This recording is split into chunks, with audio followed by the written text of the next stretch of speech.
6 iliyotangazwa jana na Yanga ilikuwa na maana gani? Yes, usisahau kusubscribe, kulike, comment na kushare channel hii. 6 iliyotangazwa jana na Yanga ilikuwa na maana ya kwamba leo tarehe 6 mwezi wa 8 2026 watatangaza rasmi jezi zao.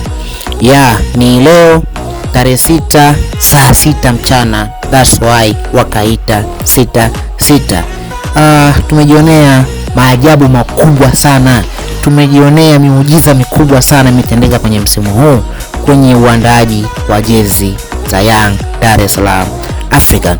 Tumeona kwamba Yanga ametoa jezi za kijani, wametoa jezi za njano na wametoa jezi nyeusi. Jezi za njano ni away kit, jezi za kijani ni home kit na jezi nyeusi ni set kit. So far jezi zote ni kali mno, yani ukiangalia hizi jezi lazima zikuvutie, na imani shabiki wa Yanga yote ambaye anaona hizi jezi zinaweza zikamvutia moja kwa moja kwenda kununua.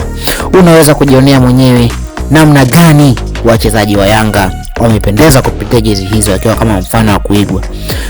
Unaweza kumuona hapo El Capitano Dickson, Job Dickson amependeza, amepigilia uzi wa kijani. Can you imagine? Unaweza kumuona pia hapo Peter Shalolile amepigilia uzi wa njano. What a jazz. This is very classic. Kama shabiki wa Yanga, kama mpenda soka la Tanzania, hii jezi acha nipime maua yake. Naweza kusema ni bonge moja la jezi kuwahi kutengenezwa kwenye nchi hii.